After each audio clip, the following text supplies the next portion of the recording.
بسم اللہ الرحمن الرحیم۔ السلام علیکم ورحمۃ اللہ وبرکاتہ۔ نماز چونکہ ترجمے سے ہم نہیں پڑھتے، جس کی وجہ سے ہمارا دھیان ادھر ادھر بھٹکتا ہے، تو اس لیے ہم نے سیریز شروع کی تھی جس کی آج لیکچر نمبر 3 ہے، اور اس لیکچر میں ہم رکوع کے بارے میں پڑھیں گے کہ رکوع میں کون کون سی دعائیں پڑھی جاتی ہیں، کون سی دعائیں مستند ہیں، جو میں آپ کو بتا رہا ہوں انشاءاللہ مستند حدیث سے بتا رہا ہوں کون کون سی دعائیں ہم رکوع میں جا کر پڑھتے ہیں اور ان کا مترجم یا ترجمہ کیا ہے۔ پہلے لیکچر میں ہم نے ثنا پڑھی، پھر دوسرے لیکچر میں ہم سورۃ الفاتحہ پڑھے، پھر اب تیسرے لیکچر میں ہم انشاءاللہ پڑھیں گے کہ رکوع میں کون سی دعائیں پڑھی جاتی ہیں۔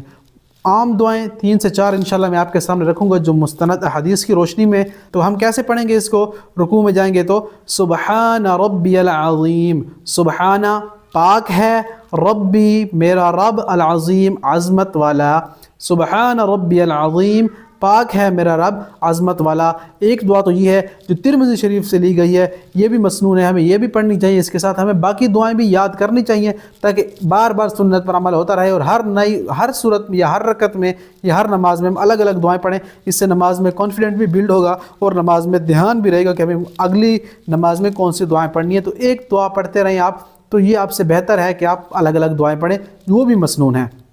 اب اگلی دعا جو میں بتانے لگا ہوں وہ بخاری اور مسلم سے ہے۔ سبحانک اللہم، سبحانک اللہم، سبحانہ پاک ہے، کا مطلب تو، اللہم اے اللہ، تو سبحانک اللہم پاک ہے تو اے اللہ، ربنا و بحمدک اے ہمارے رب، او بحمدک اپنی تعریف کے ساتھ، یعنی اے ہمارے رب، ربنا اے ہمارے رب، و بحمدک، وہ کا مطلب اور، با کا مطلب آتا ہے ساتھ، اور حمد کا مطلب تعریف آتا ہے، اور کاف کا مطلب اپنی، ربنا و بحمدک اے ہمارے رب اپنی تعریف کے ساتھ،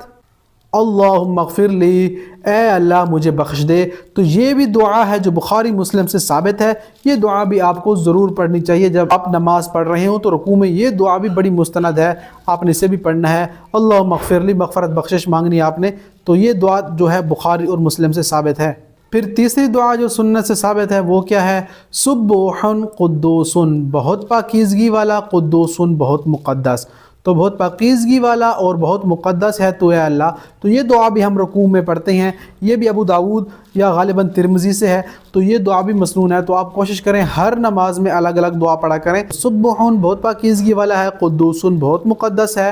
ورب الملائکہ، وہ رب الملائکہ فرشتوں کا رب ہے، والروح اور روح الامین جبریل کا، یعنی فرشتوں کا بھی رب ہے وہ، اور روح الامین جبریل کا بھی رب ہے۔ تو یہ دعا ہے جو بھی سنت سے ثابت ہے، اسے بھی آپ رکوع میں پڑھ سکتے ہیں۔ اگلی دعا نمبر 4 جو مسنون ہے، جو بھی آپ کو پڑھنی چاہیے رکوع میں، سبحان ذی الجبروتی والملکوتی، سبحانہ پاکی ہے، ذی الجبروتی غلبے والے کی، یعنی جس کا اللہ نے، جس کا اس دنیا میں قبضہ ہے، جو غالب ہے وہ اللہ ہے نا، تو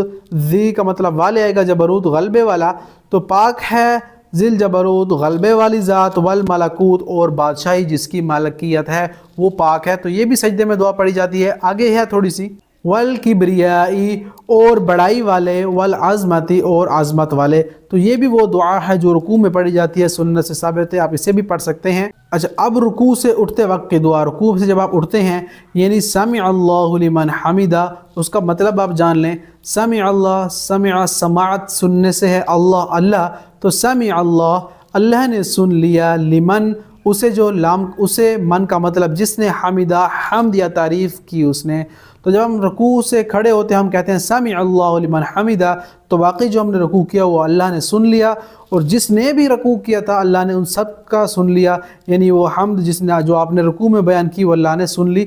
پھر وہ دعا جب آپ کھڑے ہو جاتے ہیں سمع اللہ لمن حمدہ کہتے ہیں، اگر آپ امام ہیں تو آپ سمع اللہ لمن حمدہ کہیں گے، اگر آپ کے پیچھے مقتدی ٹھہرے ہیں جو نماز پڑھ رہے ہیں، یا عورتیں گھروں میں نماز پڑھتی ہیں، سمع اللہ لمن حمدہ، پھر کہتے ہیں ربنا لک الحمد۔ تو یہ بھی مخصوص دعائیں ہیں، مختلف قسم کی دعائیں ہیں، آپ نے کون سی کا معمول بنایا ہوا ہے وہ بھی آپ نے ہمیں بتانا ہے۔ اللہم ربنا لک الحمد، اے اللہ اے ہمارے رب تیری ہی تعریف ہے، یعنی سمع اللہ لمن حمدہ جب آپ کہیں گے اس کے بعد آپ نے یہ دعا پڑھنی ہے، اللہم ربنا لک الحمد، اے اللہ ربنا ہمارے رب، لک الحمد تیری ہی تعریف ہے۔